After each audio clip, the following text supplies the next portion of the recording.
We're calling this segment Revisiting Rolling Zeros. We talked about the zero DTE. We talked about the 1 day VIX today was trading at the lowest level we've ever seen it, under 595 or something. And we talked about, this is not a great day for zeros.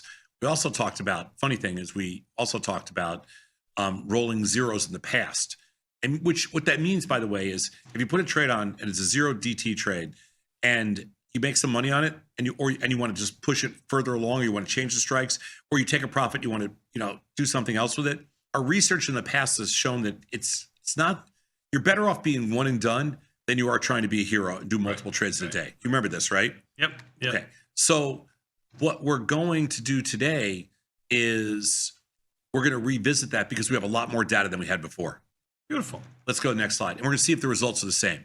So for retail traders looking to take advantage of liquidity in the zero DT markets, aggressively managing winners appears to be the key to success. But what does the term aggressively managing winners actually mean? Yeah, let's put some context around it, right? So mostly we've considered closing winning positions.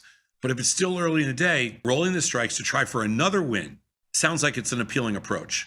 Let's test the performance of rolling mechanics of our new, larger zero DTE data set. Remember, zero DT trades are about a year and a half old now. So now we have 18 months worth of data as opposed to a year. And we're building up one of the biggest data sets on the zero DTs that anybody has for our crazy, tasty think tank. So using 20 months of data so it's 20 months now. Sorry, I thought it was 18, it's 20. In the zero DTE SPX trades. Why do we do SPX? Because it's cash settled. Easy. There's nothing after this. And easy, industry standard. Industry standard. Cash settled just means that when the play is over at expiration, wherever it expires, if it's in the money, it's your strike plus whatever the difference is. That's how much money you have in your account. Now, you don't get extra money. It's already there in your account. Like when you see your P&L moving, because P&L is dynamic, it's there. But there's no stock the next day. Bada bing, bada boom. Yep. Examine the 20 and 30 delta strangles. And working very well lately because we've had no movement solid enough, and we are at extreme lows on volatility. And volatility's been crashing. There's 20 and 30 delta strangles managing at 25% of max profit. Losers left alone. Contrast to the daily results for traders who based whether to close or roll their positions on how many hours remained in the trade. So all the trades were assumed to exercise or to be filled at mid-price, and the cost of the BPR controlling the long strikes was neglected. So what that means is we didn't buy long strikes against these to reduce the buying power. So if you need to do that, which most people do, subtract $10 to $15 from the daily P&L for more realistic results. That you're going to find here. And it's not enough. On this study, they're leaving all the losers alone. Why do you bother me every day then? They're leaving all the losers alone on this study. So we're going to do the 30 delta strangles first. We're going to look at winning days, and what you see here is closing on winners, you're 90%. Rolling until 10, 85%. Rolling until 11, 80, 78. It's not that bad, but the problem is it's the money. So the average daily P&L is better when you're just one and done. Okay, you take your profits 25%, boom, you're done. Thank you very much. Let's go play golf. Don't try to make more out of this, right? Right. When you try to make more, you actually make less. Mm-hmm. Your percentage of winning days goes down. That's not even that significant, but the money doesn't justify it. I work less, I make more money. You're working less time, you make more money. So this is a crazy stat, the second line, but it's consistent with what we found 6 months ago and 8 months ago in other research that we did. But now we have 20 months of data, so the numbers are better. Mm-hmm. Bigger data set, better numbers. And this is as clear as day. You're better off not trying to force it late in the day and taking whatever you can get early on in the day. Way better off. Let's go to the next slide. So this is the 20 delta strangles. And because it's further away, you can see that the percent of winners is huge, 93%. And here, the numbers look exactly the same.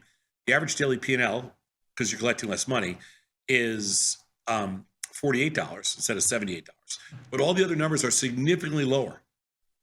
And your risk is higher. That's what the CVAR is on the bottom. So your probability of profit goes down, your CVAR goes up, and your average daily P&L goes down. This is a no-brainer. So the next time when people ask you about the zero DTs, on the opening, take your winner, go home. Go to another trade, do something else. Not in the zeros. Anything else you want to do. Clear as day, Mr. Batista. I love it. I love it. I mean, No, nothing crazy about this study. So you're not looking to complicate things? No, not trying to make this. You're really kind of simplifying it? Yes. Let's go next slide. Beautiful. So over the recent past, the best short premium zero DT positions have been the earliest ones, because people write to Tony and I almost every single day about zero DT positions. We probably get 50 to 100 emails a week about zero DTs. Mm-hmm. And most people are not focused on the first hour or two of the day. Mm-hmm. Most people are focused on the last hour. Like, it's the whole cash settlement thing. What happens? Yeah. Everybody talks about the last hour, because if you're doing SPY, you have the assignment risk, right? Yes, SPY is. I know you can get smaller in there, and I love the idea that you can get smaller in there. And there are other cash settled products that are smaller. There's just not enough volume in there. SPX is really, you get smaller in there by buying the wings, which we talked about a moment. But in the SPY, you have assignment risk. In the ES options on the zeros, you have it converts to the future. So you have futures assignment risk. Mm-hmm. In SPX, it sells to cash. You have to deal with any of that stuff. That's what people like. But it's a big contract, and the capital required to trade it is expensive. But what most people don't realize is that first hour, that's your prime time. That's your meal ticket. The longer traders are willing to roll winners rather than close them, the smaller the proportion of winning days they had. This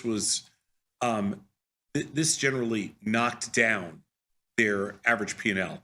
And managing zero DT trades in smaller accounts can make it tricky to avoid the pattern day trading restrictions as well.